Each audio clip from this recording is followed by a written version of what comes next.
নমস্কার বন্ধুরা, কেমন আছেন সবাই? আশা করি সবাই খুব খুব ভালো আছেন। তো আরেকটি নতুন দিন নিয়ে চলে আসলাম। শনিবার আজকে, আর শীতকাল তো তাই দেখুন এখন 8:30-9টা বাজে, কিন্তু কুয়াশা কিন্তু এখনও পুরো একদম রয়েছে। আর এই যে সামনের আমাদের যে পুকুরটা রয়েছে, বিল্ডিংটা রয়েছে, আগের দিন আপনাদের সাথে শেয়ার করেছিলাম, এগুলো এখনও পুরোপুরি তৈরি হয়নি, সামনে পার্ক হবে। তো যাই হোক, দেখুন দেখেছেন, বললাম না পুরো কুয়াশা দিয়ে ঘেরা, পুরো কুয়াশা, অনেকক্ষণ পর্যন্ত কিন্তু এই কুয়াশাটা থাকে। তো যাই হোক, শনি রবিবার দিন আমার প্রচণ্ড ব্যস্ততা থাকে। আর এই যে রান্নাঘরে আমার আজকে তো নিরামিষ, শনিবার দিন আমাদের নিরামিষ হয়, মঙ্গল শনিবার। তো শনিবার দিনকে আজকে একটু ধোকার তরকারি রান্না করব। এই ধোকাটা কালকেই এনে রেখেছিলাম, বাড়িতে বানানো নয়, এটা কিনে আনা। এবার এটা দিয়ে আর কি তরকারিটা রান্না করব। আর আজকে একটু ইচ্ছে হয়েছে মূলো দিয়ে আর পেঁপে দিয়ে মটর ডাল আর মুগ ডাল মিশিয়ে একটু ডাল রান্না করব।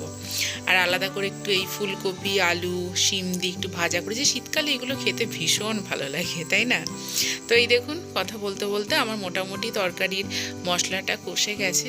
শনিবার দিনটা না, শনিবার এবং রবিবার দিনটা আমার ভীষণ তাড়া থাকে। তার কারণ হচ্ছে সেদিনকে আমার কোচিংয়ে অন্যান্য স্যারেরাও পড়াতে আসেন এবং তাড়াতাড়ি রান্নাবান্না করে আমারটা যাওয়ার একটা তাড়া থাকে। তো এই ঝোল ফুটে গেছে, এবার এই ধোকাগুলো দিয়ে আজকে একটু ঝোলঝোলই করব। এটা ঠিক করেছি যে ভাত দিয়ে একটু পাতলা ঝোল দিয়ে ঘি গরম মশলা একটু হালকা গন্ধ থাকবে, সেভাবে খেতে খুব ইচ্ছে হয়েছে। নিরামিষ রান্না কিন্তু খেতে খুব সুন্দর হয়, এবং ওই একটু মশলাটা একটু ভালো মতো কষিয়ে নিলে নিরামিষ রান্না কিন্তু খুব সুন্দর হয়। এই যে আমার ধোকার তরকারি সম্পূর্ণ রেডি। এবার এই ডালটা একটুখানি ওই কালো জিরে কাঁচা লঙ্কা ফোড়ন দিয়ে ডালটা ফোড়ন দিলাম। আর শীতকালের এই যে সবজির যে মূলো বলুন, তারপর ফুলকপি গাজর শিম, কত কি যে শীতকালে খাওয়ার আছে। শীতকালে যেন আমার ভীষণ ভালো লাগে, এটা রঙিন দিন মনে হয়। জামা কাপড় সোয়েটার পরেও যেমন রঙিন লাগে, সবজিতেও যেন বিভিন্ন রকমের রং, তাই না? এই যে ডাল হয়ে গেল, একটু ধনেপাতা দিয়ে একটু নামিয়ে নেব।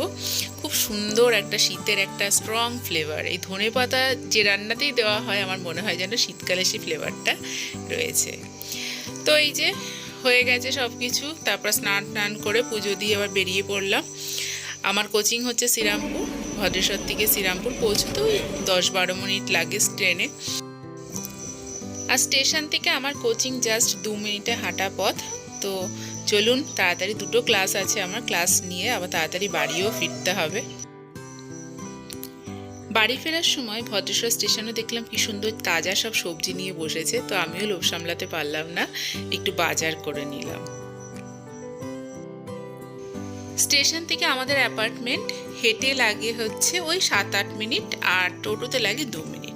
তো আমি ভাবলাম যে আজকে আমি হেঁটে যাব। তার কারণ হচ্ছে যাওয়ার সময় গাছগুলো দেখেছিলাম, তো ব্যালকনিতে কিছু গাছ লাগানোর ইচ্ছে আছে। খুব একটা জায়গা তো নেই, কিন্তু শীতকালে যদি 2টো গাঁদা ফুলেরও চারা লাগানো হয় এবং তাতে যদি ফুল হয়, দেখতে ভীষণ ভালো লাগে।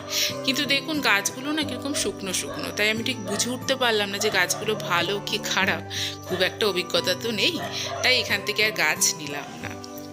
হাঁটতে হাঁটতে বেশ ভালো লাগছিল, কারণ কি বলুন তো, শীতকাল তো, শীতকালে কিন্তু হাঁটতে বেশ মজা লাগে। গরমকালে তো গরমের জ্বালায় হাঁটায় উপায় নেই। ওই যে সামনের যে বিল্ডিংটা দেখছেন, ওটাই আমাদের অ্যাপার্টমেন্ট। তো হাঁটতে হাঁটতে পৌঁছেও গেলাম কিন্তু খুব তাড়াতাড়ি। শীতকালে এই যে বেলা যে কি তাড়াতাড়ি পড়ে যায় না, দেখুন বিকেল 4টে, আর কি সুন্দর দেখুন আমার ব্যালকনিতে সূর্যের আলোটা পড়েছে। ওই যে সূর্য প্রায় পাটে বসতে চলেছে। আর এই যে মিস্ত্রিরা যারা কাজ করছে, তারা সেই সকাল 7টা থেকে কাজ শুরু করে এবং সূর্যাস্ত হওয়া পর্যন্ত কিন্তু তারা এক টানা কাজ করতে থাকে। সত্যি মানে আমি শুধু ওদের এনার্জির কথা ভাবি। ওই যে আপনাদের বলেছিলাম না, আমার ব্যালকনি থেকে সকাল সকাল বলুন, বিকেল বলুন আর সন্ধে বলুন, ভিউটা কিন্তু ভীষণ ভীষণ সুন্দর। এই যে নিচের মন্দির রেডি হয়ে গেছে, কিন্তু এখনো মানে স্থাপিত হয়নি, মানে স্থাপন করা হয়নি, ওখানে দেবতা স্থাপন এখনো হয়নি। তো পুরো যখন অ্যাপার্টমেন্টটা হয়ে যাবে, এটা কিন্তু দেখতে ভীষণ সুন্দর লাগবে। ওই যে সামনের জায়গাটা দেখছেন, ওখানে আমাদের কমিউনিটি হল তৈরি হবে। আর এই যে এরিকা পাম, আপনাদের বলেছিলাম যে আমি একটু অল্প অল্প গাছ লাগাবো, তার মধ্যে এটা দিয়ে শুরু করেছি। এই গাছটা এরিকা পাম আমার ভীষণ ভালো লাগে, আমি এর আগেও অনেক জায়গায় দেখেছি, তার জন্য আমি এই একটা গাছ এনে এখানে বসালাম। সন্ধে হয়ে গেল, এবার সন্ধে প্রতিদিনই সন্ধে দিয়ে থাকি, আর সন্ধে দিতে পুজো দিতে যে আমার কি ভালো লাগে আমি অনেকবারই আপনাদের বলেছি। তো সন্ধেবেলা একটু সন্ধে দিই, নিজের মতো আবার একটু গান গাই, ভজন করি, এগুলো আমার ভীষণ ভালো লাগে। একটা জিনিস দেখাই আপনাদের, দেখুন এই যে দুর্গার মূর্তিটি দেখছেন, মা দুর্গার এই মূর্তিটি আমাদের এই অ্যাপার্টমেন্ট থেকেই দেওয়া হয়েছে। আমাদের অ্যাপার্টমেন্টের নাম হচ্ছে ভামিকা আবাসন। ভামিকা হচ্ছে মা দুর্গারই এক নাম। তো এইবার বিজয়া দশমীতে এখানকার যে কমিটি আছে তারা আমাদের মানে প্রত্যেকটি ঘরে একটি করে দুর্গা মূর্তি দিয়েছে। আর এটা হচ্ছে আমার আর আমার হাজব্যান্ডের বিয়ের একটা ছবি। আমার বোন আর রাজু ওরা দুজন এই ছবিটা বাঁধিয়ে আমাদের একবার গিফট করেছিল। তো সন্ধেবেলাতে আমি চারদিকে একটু আলো জ্বেলে দিই। এই যে আমাদের ব্যালকনিতে এই আলোগুলো না ওই কালী পুজোর সময় আর কি লাগানো হয়েছিল, তারপরে রেখেই দিয়েছি। বেশ সন্ধেবেলাতে একটু জ্বালি, দেখতে ভালো লাগে।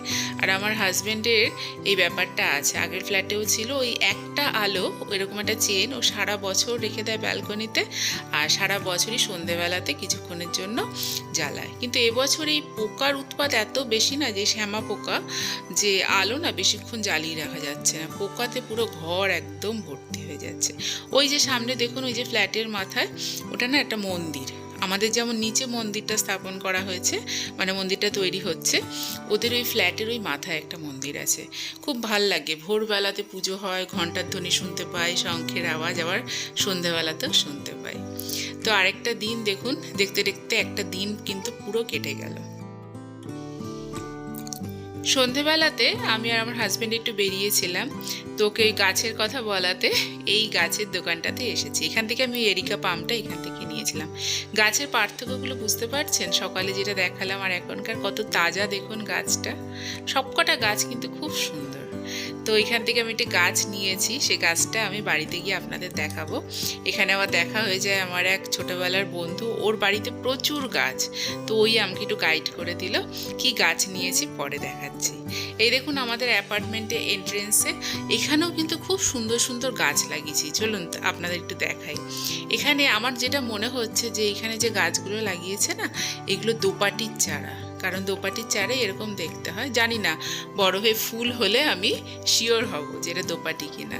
সামনে ওই যে পুকুরের ওই পাশে দেখতে পাচ্ছেন, ওখানেও কিন্তু অনেক গাছ লাগানো আছে। আর সামনে এখানে দেখুন প্রচুর তুলসী গাছ। এই যে এই গাছটি আমি এনেছি, এই গাছটির নাম হলো ম্যান্ডেভিলা বা ব্রাজিলিয়ান জ্যাসমিনও বলা হয়। আমি কিন্তু জানতাম না, আমি গুগল লেন্সে ছবি নিয়ে জানতে পারলাম যে এই গাছটির নাম হচ্ছে ম্যান্ডেভিলা। তবে আমার যে বন্ধু ছিল না ওখানে, ও কিন্তু এই নামটি তখন বলেছিল, কিন্তু আমার মনে ছিল না। তো যাই হোক, দেখা যাক কতটা হয় গাছটা। আর ওই যে দুপুরবেলাতে যে তরকারি বাজার করলাম, সবজি, পালং শাক, আর এই সবজিগুলো নিয়ে এসেছিলাম যে একটু পালং শাকে চচ্চড়ি রান্না করব। আমার শাক চচ্চড়ি খেতে ভীষণ ভালো লাগে। আর এখানে একটু আলুর তরকারি রান্না করছি রাত্রিবেলা রুটি দিয়ে খাওয়ার জন্য। আমি না পরের দিনের কিছুটা রান্না রাত্রিবেলাতে করে রাখি, তার কারণ হচ্ছে আমার সকালবেলাতে এত তাড়াহুড়ো থাকে সব কিছু করে সঠিক সময়ে কোচিংয়ে যাওয়ার জন্য না, আগের দিন কিছুটা রান্না করে রাখলে পরের দিন আমার অনেকটা সুবিধা হয়। তো যাই হোক, এই একটা দিন আপনাদের সাথে ছোট ছোট একটু মুহূর্ত আমি শেয়ার করলাম। আপনাদের কেমন লাগলো আমাকে অবশ্যই জানাবেন। আর যদি ভালো লাগে তো সঙ্গে থাকুন, আর একটা সাবস্ক্রাইব করে দিন। আসছি আবার নতুন দিন, নতুন ব্লগ নিয়ে। আপনারা সবাই খুব খুব ভালো থাকবেন, আনন্দে থাকবেন, সুস্থ থাকবেন। আর যদি কিছু ভালো লেগে থাকে তো প্লিজ একটা সাবস্ক্রিপশান আমার চাই, কেমন? তো আসছি আবার একটা নতুন দিন নিয়ে। নমস্কার।